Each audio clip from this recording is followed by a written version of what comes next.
BJP की तरफ से तो क्लियर है कि नरेंद्र मोदी पीएम बनेंगे, लेकिन अपोजिशन में जो सपोर्टर सब हैं, कोई नीतीश के लिए समर्थन में पोस्टर लगा रहा है कि नीतीश पीएम कैंडिडेट हैं, कोई जो है अखिलेश के समर्थन में लगा रहा है कि अखिलेश हैं, और कोई राहुल गांधी के समर्थन में लगा रहा है। तो क्या लगता है तीनों जो कैंडिडेट आपको डिजर्विंग कोई कैंडिडेट लगता है जो मोदी को टक्कर दे पाएगा? मेरे हिसाब से तो कोई नहीं है क्या कोई नहीं है, और आने वाले 5 साल 10 साल में भी कोई नहीं है। देखिए, अगली बार भी जब मोदी जी का टेन्योर खत्म हो जाएगा, मोदी जी 75 प्लस हो जाएंगे, तो आने वाले टाइम में भी योगी जी ही उनकी जगह लेंगे। देखिए, बीजेपी की अब क्या है ना, जैसे कांग्रेस ने 60 साल राज किया है, बीजेपी आने वाले 20-25 साल राज करेगी, क्योंकि सामने वाली पार्टी में कुछ है नहीं। ऐसा नहीं है कि बीजेपी ही एक पार्टी, क्योंकि सामने वाली पार्टी बिल्कुल ही टूटी हुई है।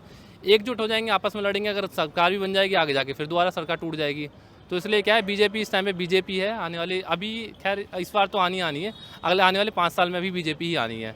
कहा जाता है कि सत्ता का द्वार यूपी से खुलता है, और कांग्रेस और अखिलेश तो हैं ही साथ में, अब मायावती को भी साथ लाने की तैयारी चल रही है। तो क्या लगता है कि ये तीनों अगर तिकड़ी मिल जाए तो क्या बीजेपी को चुनौती पेश कर पाएगी? देखिए, 2017 में भी तो गठबंधन हुआ था ना यूपी में, विधानसभा के जब इलेक्शन हुए थे यूपी में, 2017 में गठबंधन हुआ था अखिलेश जी का कांग्रेस जी के साथ, और मायावती जी भी आ गई थी।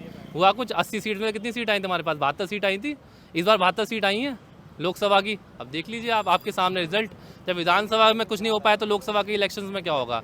कुछ नहीं होगा। देखिए, हमारे पास सीट्स आएंगी, पिछली बार 72 आएंगी, शायद इस बार 78 आए, 80 आ जाए, कहीं रिकॉर्ड ना बन जाए यूपी से सारी सीट्स हमारे आने का। खैर, यू नेवर नो, कुछ भी हो सकता है। केजरीवाल के विषय में क्या कहेंगे? वो तो कहते हैं कि सबसे जल्दी हम लोग की नेशनल पार्टी हुई, 2 स्टेट में हमारे गवर्नमेंट है, और इस बार भी करिश्मा होगा। जी, दिल्ली से हूँ मैं, तो खैर दिल्ली का ही रहने वाला हूँ। तो केजरीवाल जी जो कर रहे हैं ठीक कर रहे हैं, बिजली पानी फ्री में दे रहे हैं, तो काफ़ी लोग उनका वोट कर रहे हैं। बट ठीक है, उनका भी काम ठीक है, बट अभी नेशनल पार्टी लायक अभी पार्टी नहीं बनी है।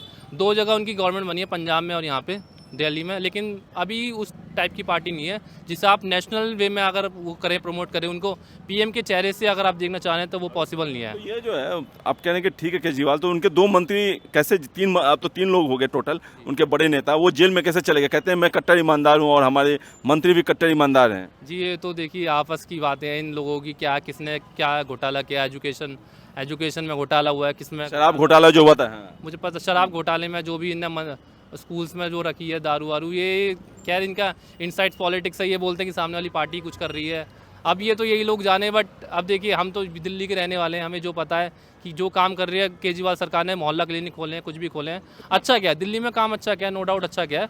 बट नेशनल वे में अगर आपको रिप्रेजेंट करने कंट्री को, तो वो पॉसिबल नहीं है, क्योंकि अभी उस स्केल पे ये पार्टी नहीं है। तो राहुल गांधी जो भारत जोड़ो यात्रा पर निकल रहे हैं, नेशनल स्टेट लेवल पे लोगों को जोड़ने का काम कर रहे हैं, मोहब्बत की दुकान 2024 में खोलने की कोशिश में लगे हैं, क्या लगता है खोल पाएंगे? कुछ नहीं होने वाला, कुछ नहीं होने वाला। देखिए, समझिए आप चीज़ों को, कुछ नहीं होने वाला। मतलब बोला ना, कुछ नहीं होना, टक्कर है, कोई टक्कर नहीं है, ख़त्म है, कुछ नहीं होने वाला। चाहे आप भारत जोड़ो यात्रा कर लो, चाहे आप कहीं की भी यात्रा कर लो, कुछ नहीं होने वाला। मतलब लोग भी, जनता भी मोदी जी के साथ है, यूथ भी मोदी जी के साथ है, और बड़े बुजुर्ग भी मोदी जी के साथ हैं। तो देखिए, आने वाली गवर्नमेंट जो है मोदी जी की रहेगी, बीजेपी की मैं नहीं बोल रहा हूँ। ये हम जो है पूरी 145 करोड़ की जनता है, सब यही बोल रहे हैं। 2024 में आएगा बिल्कुल, तो बीजेपी आएगी, एक तरफा आएगी। आएगा तो मोदी आनी एक तरफा आएगा, 300 वोट से ज़्यादा। अच्छा, एक चीज़ ये बताइए कि जो केजरीवाल कांग्रेस के खिलाफ उनका उदय हुआ था, शीला दीक्षित की गवर्नमेंट थी दिल्ली में, तब केजरीवाल पनपे थे, और आज उसी कांग्रेस के साथ सेंटर में चुनाव लड़ रहे हैं। तो क्या लगता है कहीं ऐसा ना हो कि सेंटर की चाहत में उनका जो दिल्ली का आधार है वही खिसक जाए? देखिए, केजरीवाल साहब जो बहुत बेशर्म आदमी हैं, एक वाहिद आदमी पूरे हिंदुस्तान की राजनीति में है जो अपने बच्चों की झूठी कसम खाते हैं। जेटली जी ने उनके खिलाफ मुकदमा कर दिया तो जाके पैर पकड़ के माफ़ी मांग ली। अरुण जेटली से तो बिल्कुल माफ़ी मांगी, फ़ोटो तक हैं उसके तो सोशल मीडिया पे। तो इस और फिर भी उसके बाद भी वो जब उनको मौका लगता है असेंबली का सेशन बुलाते हैं, मोदी जी को गाली देते रहते हैं। तो बहुत बेशर्म हैं, उनके बारे में कुछ भी प्रेडिक्शन करना गलत है। लेकिन हाँ, मेरे को ऐसा लगता है कि 2024 में किसी की भी सरकार बने, चाहे राहुल गांधी पीएम बने, चाहे मोदी बने, लेकिन 2025 में वो दिल्ली के मुख्यमंत्री नहीं रहेंगे। मायावती को साथ में लाने की कोशिश की जा रही है कि गठबंधन में अब मायावती को शामिल कर लिया जाए। इधर अखिलेश नाराज़ हैं। क्या लगता है जो कांग्रेस है ये सोच रही है कि अगर अखिलेश नाराज़ भी हो जाए तो कोई बात नहीं, मायावती हमारे साथ है, हम यूपी में सीटें निकालेंगे जितनी हमें चाहिए। तो ये उनका फार्मूला कामयाब हो पाएगा, या मायावती को साथ ले पाएंगे, या अखिलेश, मायावती और कांग्रेस तीनों एक मंच पे आ पाएंगे? मायावती खत्म हो जाएगी यदि इनके संग गई तो। मायावती का सारा जो राजनीति है आज तक की काशीराम जी की, वो एंटी कांग्रेस है।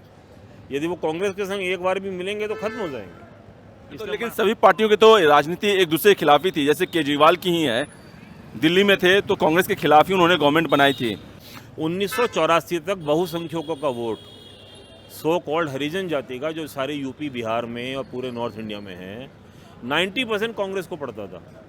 1984 के बाद से, जब से काशीराम जी और इन्होंने पार्टी बनाई अपनी यूपी में, तब से कांग्रेस को पढ़ना बंद हो गया।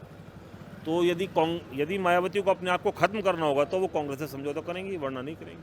अखिलेश यादव हो गए, राहुल गांधी हो गए और ये आपका नीतीश कुमार हो गया, अब उनके अपने अपने समर्थक इनको पीएम के तौर पे प्रमोट कर रहे हैं। क्या आपको लगता है कि इंडिया गठबंधन में तीनों ये ऐसे फेस हैं जिनको मोदी के खिलाफ उतारा जा सकता है? नहीं, कुछ भी नहीं। ये तो मुख्यमंत्री के फेस नहीं है, प्रधानमंत्री तो बहुत दूर की चीज़ है। नीतीश कुमार जी बाई लक बने हुए हैं सीएम। उनकी सीटें कितनी से आई थी? वो तो बीजेपी के संग गठबंधन था और बीजेपी ने उनको प्रमोट कर दिया। आज अपने दम पे यदि सीएम बन जाए तब हम मानेंगे वो प्रधानमंत्री के फेस है। नीतीश कुमार के तो ऐसे मैं खंडन करता हूँ। अखिलेश यादव भी प्रधानमंत्री कैसे बन जाएंगे? बात यह है कि आपको सिर्फ यूपी में ही एमएलए हैं, किसी और स्टेट में है ही नहीं। जब बीजेपी 2014 में सत्ता में आई थी तो हर एक स्टेट में उनके कुछ एमएलए थे। कर्नाटक में भी थे, तेलंगाना में भी थे, मध्य प्रदेश में भी उनकी सरकार थी, राजस्थान में भी उनकी सरकार थी, उत्तरांचल में उनकी सरकार थी। तो वो पार्टी का फेस ही तो पीएम बनेगा ना, जिसके सारे इंडिया में प्रेजेंस है। खाली यूपी में होने से गठबंधन में बाई चांस बन जाए, लेकिन पब्लिक उनको एज ए पीएम वोट नहीं देगी। तो राहुल गांधी तो इस मामले में आपके क्राइटेरिया में फिट बैठते हैं? राहुल गांधी फिट बैठते हैं। तो क्या उनको उतारा जा सकता है, या वो कितनी चुनौती पेश कर पाएंगे मोदी? उनको उतारेंगे तो भी चुनौती तो रहेगी, लेकिन वो एक चुनौती पेश कर सकते हैं, ये मैं मानता हूँ। क्योंकि उनके पूरे देश में उनके एमएलए फैले पड़े हैं। पूरे देश में कांग्रेस का अपना जो है नेटवर्क है। विरोधी ने मोदी के खिलाफ एक गठबंधन बनाया है, विरोधियों ने, इसमें कई दिग्गज नेता हैं। तो तीन पार्टियों के नेता आपस में ही लड़ेंगे एमपी में, और सपना देख रहे हैं 2024 का में मोदी को हराएंगे। क्या लगता है ये सपना पूरा हो पाएगा? कैसे पूरा हो पाएगा? पहले तो एक हो जाए। ये एक होने का कॉन्सेप्ट ही मेरे समझ में नहीं आया। भारतीय राजनीति को मैं 1975 से फॉलो कर रहा हूँ। 15 साल का था जब मैं। 77 में जनता पार्टी सब एक हो गए, सब फेल हो गए। अपना संविधान जो है वो मल्टी पार्टी सिस्टम का है। आप क्यों एक हो रहे हो? आप अकेले अपने दम पे लड़ो। एक तो बात ये, सबसे पहले तो बात ये। दूसरी बात है कि यदि एक हो भी गए तो कहाँ से एक होएंगे? सबकी विचारधारा अलग अलग है, तो इसलिए एक हो नहीं पाएंगे। और हो भी जाए फिर भी मेरे को ऐसा लगता है कि कुछ खास निकाल नहीं पाएंगे उससे। बीजेपी की जितनी सीट थी 10-15 कम हो जाएंगी। 2024 अब नज़दीक है और सबके मन में यही सवाल है कि 2024 में कौन प्रधानमंत्री बनेगा। तो एज ए वोटर आप किसको वोट देंगे? बिल्कुल, हम तो नरेंद्र मोदी जी को बिल्कुल वोट देंगे। आप? नरेंद्र मोदी को। नरेंद्र मोदी। क्यों नरेंद्र मोदी क्यों? देखिए, इतना जो 5 साल का टेन्योर रहा है, इतना काम किया उन्होंने। 5 नहीं, इनफैक्ट दो बार लगातार टेन्योर रहा है उनका। 10 साल में उतना उनका इंफ्रास्ट्रक्चर, फॉरेन में जाइए देखिए कहाँ भारत था पहले, आज कहाँ है भारत।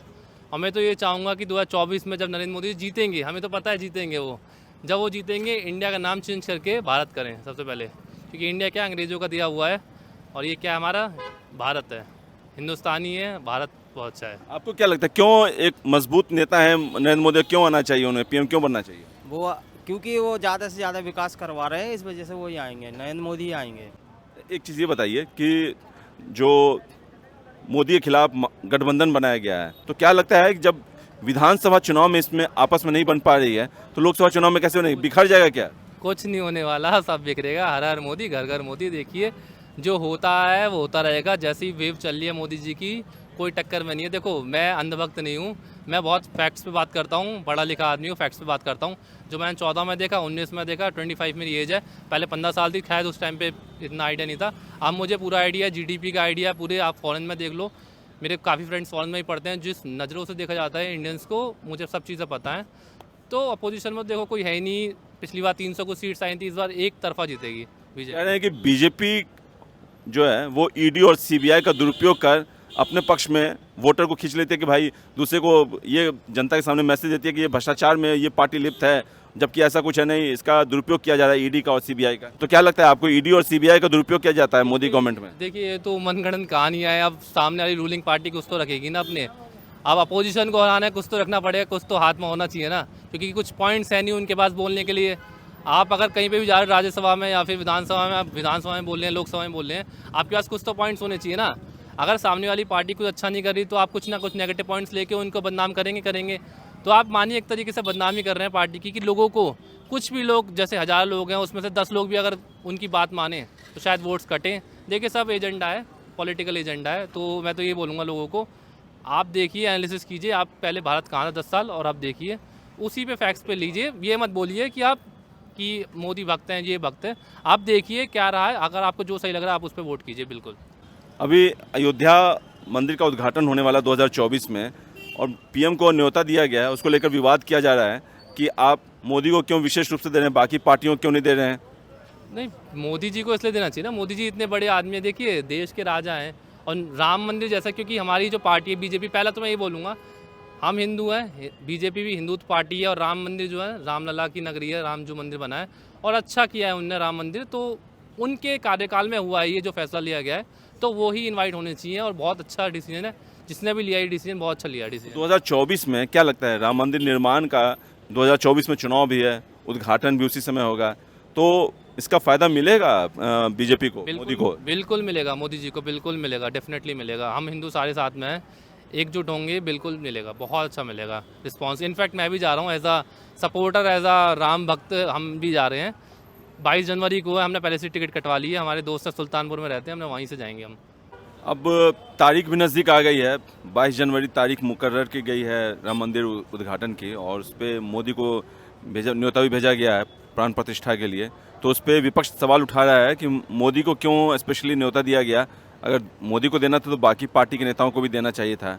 आपको क्या लगता है, ये बेवजह का विवाद है या नहीं, लॉजिक है विपक्ष के बातों में? तो कहते हैं खिसियानी बिल्ली खंबा नोचे। ये जो राम मंदिर बना है, ये कौन सी पार्टी के एफर्ट से बना है? तो उसके समर्थक कहते हैं, कांग्रेस समर्थक कहते हैं ये तो कोर्ट का मामला, कोर्ट के फैसले से बना है। नहीं, कोर्ट के फैसला भी, कोर्ट में भी जो गया है मुकदमा, और जो बाबरी मस्जिद टूटी है उसके बाद ही तो रहाइश की आसान हुई है। मेरा कहना यह है कि अडवाणी जी ने जो कैंपेन चलाई थी वो बीजेपी के थे। बीजेपी, विश्व हिंदू परिषद, शिवसेना, इन 3 पार्टी के अलावा चौथी पार्टी बताई जिसने सपोर्ट कराओ इस मूवमेंट को। एक बात ये, दूसरी बात, जो देश के प्रधानमंत्री हैं वो सर्वोच्च पद है, और उन्होंने ही उसकी शिला पूजन भी करी थी, तो उन्हीं का हक है। यदि वो 2019 में इलेक्शन हार जाते, कोई और पीएम होता, तो उसको इनवाइट करते वो लोग, वो भले ही ना जाते, ठीक है ना। तो इसलिए उन्हीं का हक सबसे पहले है, और बिल्कुल सही इनवाइट किया गया है।